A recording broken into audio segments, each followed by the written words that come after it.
Je n'ai peut-être pas suffisamment de sciences religieuses pour répondre à cette question-là, parce que je sais qu'il y a aussi des hadiths qui ont des degrés différents, etc., etc. Donc je ne sais pas de quelle catégorie fait partie ce hadith.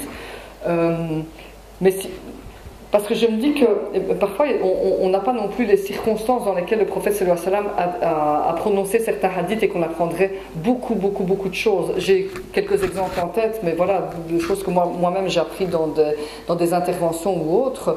Mais par rapport à ça, je ne pense pas que le prophète, de ce que moi j'ai perçu du prophète sallallahu alayhi wa sallam, je ne pense pas que le prophète puisse dire ça pour que ça puisse servir à dire que les femmes sont folles.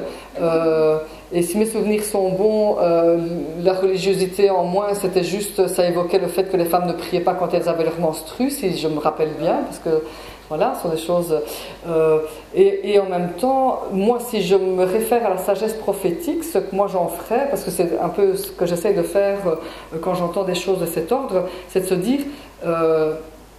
le prophète nous enjoint aussi d'être bienveillants avec nos femmes, mais soyez conscients que vos femmes, elles ont effectivement un vécu émotionnel qui est différent du vôtre, et tenez-en compte et n'allez pas au clash directement avec elles, laissez-les digérer, soyez rassurants avec elles, et quand elles seront, elles ne sont pas perpétuellement dans un état émotionnel particulier. Les femmes, ça fait... comme il dit dans Marcellus, ça fait des vagues comme ça, et donc accompagnez la vague, et c'est ça, en tant qu'homme, être bienveillant avec une femme, c'est ça. C'est que peut-être qu'à certains moments, oui, les femmes peuvent être plus dans l'émotionnel que les hommes, et que quand on est dans l'émotionnel, effectivement, notre jugement est altéré, et ça c'est une réalité psychologique. Ça, je suis d'accord. Les hommes en général ils cognent quand ils sont comme ça et c'est vrai, hein. Plus facilement quand on doit traiter de la violence, c'est de ça qu'on traite, c'est d'aider les hommes à vivre leur propre côté émotionnel, parce que en général les hommes ils sont plus parce qu'ils sont des mâles, hein, tout simplement, pas parce qu'ils sont plus méchants. Mais bon, je vous en prie. Et merci, je suis très honorée par vos questions.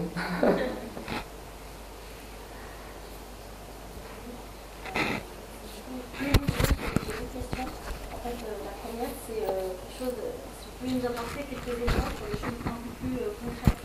Je vous donne un exemple, en fait, c'est comment on gère les désaccords au quotidien. Les petites choses, je ne parle pas des grandes choses qui amènent forcément au divorce, mais des petites frustrations du quotidien. Je vous donne notamment, souvent l'argent entre en compte en fait, et sous prétexte des fois dans les couples que c'est l'homme travaille et que la femme ne travaille pas, donc c'est lui qui va décider si on achète telle ou telle chose, ou si on dépense telle ou telle chose. Ces choses-là, comment on les gère? Un exemple, que sans doute les hommes ils vont trouver ça bizarre, mais c'est important pour la femme, et si ça ne se fait pas, ça crée une vraie frustration qui peut générer un vrai malaise dans le couple. Ouais. Par exemple, on parle d'un truc bidon, un lave-vaisselle. Voilà, même si l'homme il aide à faire la vaisselle à la maison et tout, pas de problème. Mais la femme, elle juge qu'elle a besoin d'un lave-vaisselle. Il va dire, c'est pas la peine, ça sert à rien, on se débrouille très bien sans. Oui, mais moi, je veux un lave-vaisselle. C'est pas la peine. Et comme c'est pas elle qui travaille... C'est vécu, là. Non, c'est pas du tout le vécu. Non, du tout. C'est un exemple... Il n'est pas là, ton mari, ma soeur, non? Il n'est pas là, mais... Non, c'était pas... Je voulais m'assurer, je voulais m'assurer. Sinon, je me fais un petit truc en direct. Et donc, ça crée... Et comme, peut-être qu'elle ne travaille pas, elle n'a peut-être pas d'argent, donc elle ne va pas oser insister plus, mais elle est frustrée. Je peux prendre le même exemple sur, par exemple, un jeu qui peut être un peu coûteux pour des enfants, qui nécessite une certaine installation. Ça va coûter un peu d'argent. Il va juger que c'est peut-être pas la peine, mais ça fait plaisir à la femme parce que ça fait plaisir aux enfants. Mais l'homme peut juger que c'est peut-être pas la peine parce qu'il y a des heures de jeu à droite à gauche et que voilà. Et comment on gère ça en fait? Alors ça c'est ma première question. Et je peux répondre à une question à la fois, si c'est pas en lien. Ah non, je peux? Oui. Ok. Votre question, elle m'amène sur deux choses. Alors, comment gérer? C'est très facile. C'est très simple. Facile, c'est pas le bon mot. C'est très simple. Le dialogue et la négociation. Ah ben oui, comment faire? Je suis pas d'accord, t'es pas d'accord, on s'assied, on cause, c'est tout. Je vais revenir un petit peu en arrière. Quand on forme un couple, il faut parler, il faut essayer en tout cas de parler très concrètement de tout, d'accord? Et parmi les choses dont on doit parler très concrètement, il y a la question de l'argent. Comment allons-nous fonctionner avec l'argent? Si un couple vient me voir pour l'aider à résoudre ce genre de conflit, ce que je vais faire avec eux, c'est de revenir en arrière dans leur histoire. Qu'aviez-vous convenu avant? Les 3/4 du temps, on n'en a pas parlé, on a dit qu'on s'arrangerait, machin, machin, machin. Ce qu'il y a, c'est que si on veut... Moi, je ne peux pas donner une recette qui va marcher pour tout le monde, parce que je ne sais pas, le gars comment il est, la fille comment elle est, chacun en fonction de sa personnalité, voilà. J'entends, au travers de l'exemple que vous donnez, j'entends une femme qui a un besoin d'autonomie et un homme qui a un besoin de contrôle. Peut-être, c'est une hypothèse, j'en sais rien. Donc je vais travailler d'une certaine façon avec eux. Il y a des femmes à qui ça peut convenir parfaitement de ne pas avoir ce genre vous comprenez ce que je veux dire? Que ce soit l'homme qui décide tout. Il y a des femmes qui sont parfaitement heureuses, qui n'ont pas ces besoins-là, et qui sont parfaitement heureuses que l'homme leur donne au fur et à mesure de l'argent et qui ne sont pas du tout gênées de le demander, etc. Maintenant, quand un conflit surgit, le seul moyen de gérer un conflit, c'est la négociation. Hein. C'est de dire, bon, ben... il y a des arguments d'un côté, il y a des arguments de l'autre, et puis à un moment, ben, il faudra bien trancher. Le problème, c'est que des fois, un des deux peut penser que si je cède, ça veut dire que je suis faible. Oui, tout à fait. Donc je ne vais pas céder parce que je ne veux pas... Ça s'appelle de l'entêtement, oui. Voilà, ça s'appelle de l'entêtement. Et ça, en fait, c'est un peu... c'est difficile à... Voilà. Oui. C'est juste pour une question en fait d'orgueil finalement. Ben, je ne vais pas céder parce que je ne veux pas céder, c'est tout. Même tout à fait. Peut-être tu as raison, mais je ne céderai pas parce que j'ai décidé que c'était comme ça. Oui. Donc, mais moi, j'ai pas de réponse magique en tant que psychothérapeute. Déjà, même quand on vient me consulter, j'ai déjà pas de réponse magique, donc encore moins de façon générale comme ça. Mais de se dire que ça montre que tout ce que j'ai développé tout à l'heure, le fait de bien se connaître, le fait de savoir comment on fonctionne, d'avoir de la clarté, d'avoir de l'éthique et de la transparence dans nos intentions, etc., c'est primordial pour pouvoir vivre en couple. Quelqu'un me dit, mais moi je sais que je suis entêtée, mais je veux juste montrer que j'ai raison, je vais lui dire, bah écoute, je vais lui renvoyer à lui-même ou à elle-même. Et je veux dire que ça serait peut-être intéressant mais justement de voir c'est quoi l'éthique là-dedans, c'est quoi le sens moral, est-ce que c'est bien digne de faire ça? Moi je ne crois pas, mais après j'ai pas de jugement à porter, et c'est sûr que quand on reste dans l'entêtement, ben, on va provoquer des disputes et des disputes et des disputes, ça c'est clair. Mais ça me donne l'occasion de dire que c'est important de pouvoir être très clair et très concret. Vous savez, par exemple, dans l'avant-couple, quand on discute de ce qu'on va faire après, les gens disent « Ah, mais moi, je suis engagé au niveau associatif. Ah, c'est super. » Et puis ils arrivent « Oui, mais tu avais dit avant le mariage que tu étais d'accord que je reste engagé dans l'associatif. Oui, mais non, tu te rends compte, tous les vendredis, tu rentres à minuit, tu fréquentes des frères, ça ne va pas, nanana. Pourquoi? Juste parce qu'on a discuté sur un principe et qu'on n'a pas dit ce principe-là, comment nous on le vivait. » Si moi je suis engagée dans la communauté arabo-musulmane, ce qui implique que je pars régulièrement en voyage, si je vais discuter de mariage avec peut-être un futur conjoint, je dirais moi je suis engagée, ah tabarakallah c'est bien. Et lui dans sa tête il se dit une femme, donc d'office elle est engagée, elle va faire que avec des sœurs et que pendant que je bosse. Possible? Ben quoi? C'est tout à fait aussi honorable qu'autre chose. Et moi, je n'ai pas de souci avec ça, mixité, pas mixité, c'est très individuel tout ça. Ce qu'il y a, c'est à un moment, il faut être clair. Et si on ne le dit pas clairement, après on ne sait pas sur quoi ça va déboucher. Avec l'argent, pareil. Ah, mais je m'occupe de tout, tu auras de l'argent chaque fois que tu veux. Oui, mais combien et quand? Et combien tu gagnes? Mais non, mais c'est sérieux. Et combien le frère il gagne? Et si le frère il gagne, je sais pas, 1500 €, qu'il faut déjà mettre 500 pour le loyer, plus 200-300 pour les charges, et puis qu'il reste qu'un petit machin pour manger, ben si la sœur elle veut un lave-vaisselle, peut-être que ce sera pas possible avant perpète. Hein. Quoi et si la sœur elle veut acheter un jeu game machin truc, je sais pas quoi, je connais rien à ces machins là, mais au gosse et que ça coûte 200 €, moi je peux comprendre. Déjà moi j'achèterai jamais, donc voilà, c'est pas dans mes valeurs, mais imaginons que pour la sœur c'est important, etc. Mais si le frère il est là-dedans ou simplement qu'il a vraiment pas les moyens, ok. Maintenant, c'est sûr et certain que si on veut être dans quelque chose qui donne de la dignité à tous les deux, c'est peut-être important que la femme ne soit pas considérée comme un bébé qui comprend rien, et que le gars il ait de la transparence par rapport au compte, et que là où il a 200 € peut-être de possibilités, s'il se garde les 200 € parce que lui il aime bien pouvoir se faire un voyage et d'être dans le contrôle et que la nana elle rame et que chaque fois qu'elle veut quelque chose elle rame comme ça, il y a un déséquilibre dans le couple, je suis d'accord, mais c'est quelque chose qui doit se discuter, quoi. Et parfois, une façon que les choses s'assainissent, c'est que si le désir de la femme c'est d'avoir de l'autonomie financière, ben le frère il peut évaluer avec elle combien est-ce qu'il faut pour faire des courses par exemple sur un mois, et il lui donne, et puis il lui donne une petite somme en plus et elle fait ce qu'elle veut avec. Et si elle veut mettre de l'argent de côté et de temps en temps se payer un truc à elle, une paire de chaussures de marque, un machin, un truc, ou faire plaisir à ses gosses, elle le fait, pourquoi pas.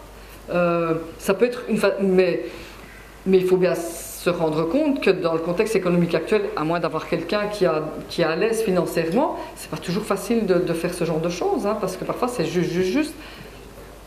C'est pas vraiment un problème. Voilà, moi je parlais plus dans le cadre, c'est pas un problème d'argent. Plus dans le cadre, c'est pas un problème d'argent. Parce que un problème d'argent, ça se comprend, ça se discute même pas à la limite. Mais quand c'est pas un problème d'argent, mais enfin, ici on fait la conférence pour plein de gens. Que ce ne soit pas un problème d'argent, il y a des femmes, puisque c'est souvent dans ce sens-là que ça se passe, il y a des femmes qui ont des degrés d'exigence incroyables et qui sont d'un manque d'éthique avec leur mari. C'est juste. Moi je comprends même pas. Moi j'ai grandi en Europe.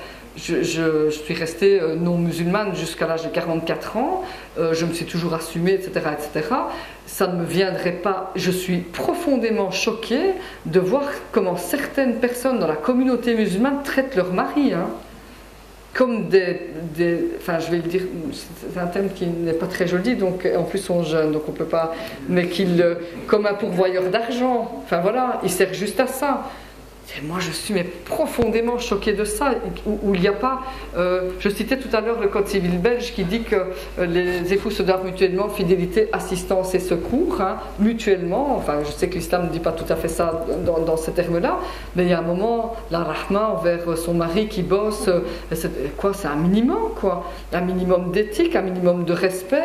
Et comment moi je me pose là, moi je veux mon truc, et débrouille-toi comme tu veux, tu trouves le fric. Ben non, enfin, on partage aussi ce souci-là. C'est pas parce que c'est l'homme qui est dévoué principalement à l'extérieur, c'est pas débrouille-toi mon gars et moi je mène la belle vie. Il y a beaucoup de femmes qui font ça.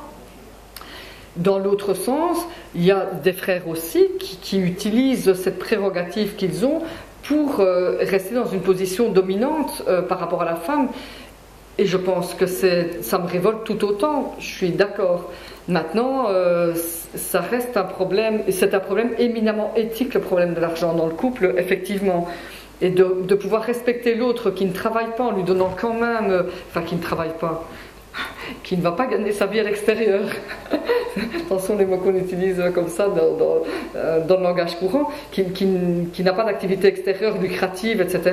Ben, lui témoigner du respect, c'est aussi lui donner de l'autonomie, etc., etc. Ça c'est sûr. Si c'est fait comme ça, si le frère il est là-dedans et qu'on a un cas là-dedans, il faut aller demander de l'aide, il faut aller demander de la médiation pour espérer que le frère puisse prendre conscience qu'il y a quelque chose qui ne va pas et qu'il y a quelque chose à travailler dans le couple. Mais en tout cas, il faut d'abord que la personne qui subit ça dise clairement qu'elle n'est pas d'accord et qu'elle est dans l'inconfort par rapport à ça. Mais il faut le dire de façon éthique aussi. C'est toujours avec respect, c'est de dire je t'aime beaucoup mon mari, mais là moi je trouve pas mon compte et si on n'arrive pas à régler ça entre nous, eh bien moi je te demande qu'on aille voir quelqu'un. pour nous aider, pour faire médiation, pour poser des choses sur la table, etc. Et peut-être que le frère va pouvoir dire des choses. Il y a des maris qui cachent des trucs parce qu'ils n'osent pas dire à leur femme qu'ils ont fait des mauvaises opérations financières, qu'ils se sont endettés, etc., etc. Il y a des frères qui cachent qu'ils se sont endettés pour se marier. Après, quand ils ramènent pour rembourser, la sœur, parfois, voilà. Mais on trouve tout derrière des situations comme ça. La sœur avait une deuxième question, sauf si c'est en lien. C'est en lien? Enfin, j'imagine, vous avez plusieurs enfants, et chaque enfant est une amana qu'il vous a donnée, et vous aurez à rendre compte, vous, de cette amana que Dieu vous a donnée. Et donc c'est important à un moment de vous positionner en tant que parent en disant, mais qu'est-ce que moi j'ai envie de donner à ces enfants-là? Quel est ce meilleur de l'Occident? Je le résume souvent comme ça, c'est de prendre le meilleur de l'Occident avec le meilleur de l'islam et puis d'aider nos enfants à devenir ces citoyens musulmans qui vont vivre demain dans ce monde-ci. Hein, parce que de dire oui mais non, machin, tout le monde va sur internet, tout le monde a une bagnole, tout le monde a un smart machin, etc. Donc voilà, on prend tous de l'Occident. Mais à un moment, il faut le prendre de la meilleure façon. Et comment moi je me positionne par rapport à ça?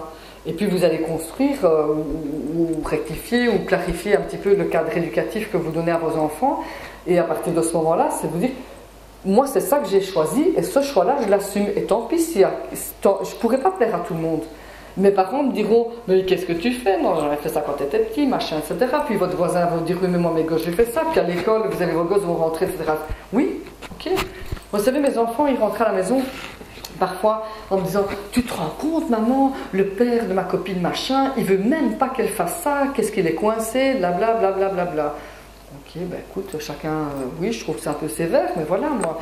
Et puis quelques temps après, c'était ouais, et tu veux même pas qu'on fasse ça, et la mère de Trucmuche, elle allait faire ça, et toi t'es vraiment une coincée, et eux, leurs parents ils sont vieux, puis oui, si tu veux, ok, ben voilà, moi j'avais fait mon choix, et puis de temps en temps je disais, tu crois pas que je suis un peu au milieu des choses, là que c'est un peu plus ou moins équilibré ce qui se passe à la maison, voilà, mais il faut supporter ça. Et souvent on a peur que nos enfants ne nous aiment pas. Et on confond l'éducation. La grosse erreur qu'on fait, c'est qu'on a l'impression que la satisfaction de nos enfants sera la mesure de la bonne éducation qu'on leur donne. Or, on n'est pas en train d'élever des gosses pour qu'ils soient satisfaits. Si on fait ça, on reproduit dans nos familles ce que la société est en train de nous faire subir, c'est-à-dire qu'on nous distrait dans une société de loisirs dans laquelle on cherche après de la satisfaction. Et que de la satisfaction. Et que du plaisir. Or, la vie, c'est pas ça. Le premier truc qu'on a à faire chaque matin quand on se lève, alors on va... Chaque fois qu'on a des questions comme ça, il faut repartir dans les temps anciens où nous devions nous débrouiller avec les éléments naturels pour survivre. Hein? Première chose qu'on fait quand on s'éveille le matin, qu'est-ce que je vais manger? Parce que si je ne mange pas, je vais peut-être mourir.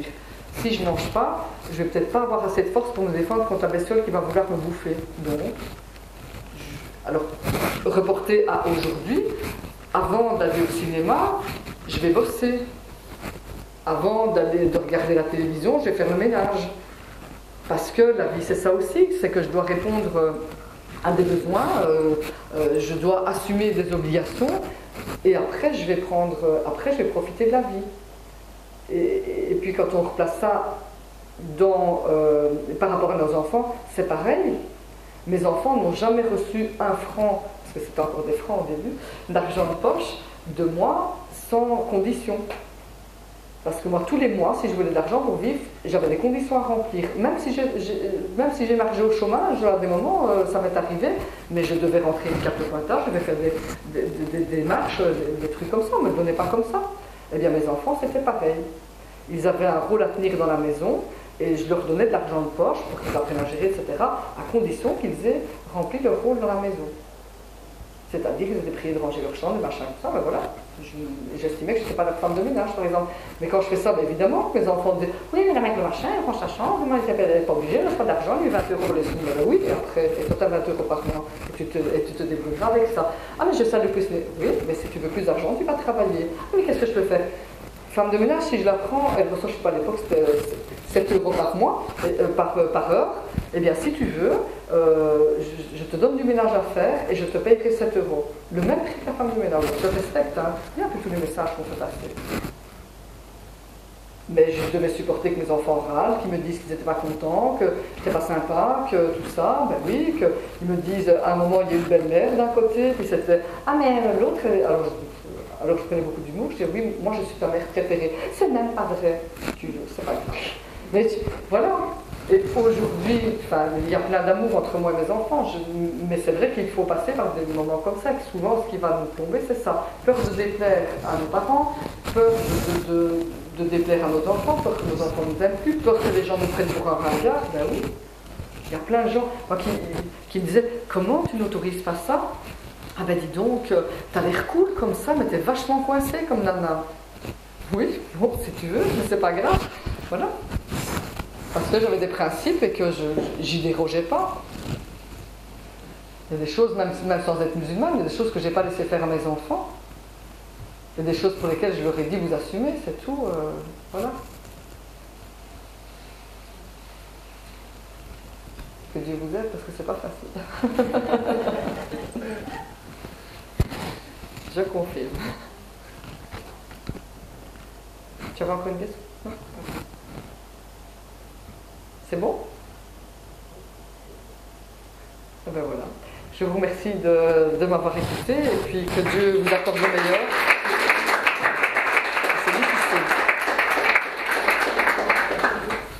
Et bonne fin de Ramadan tous, Inch'Allah.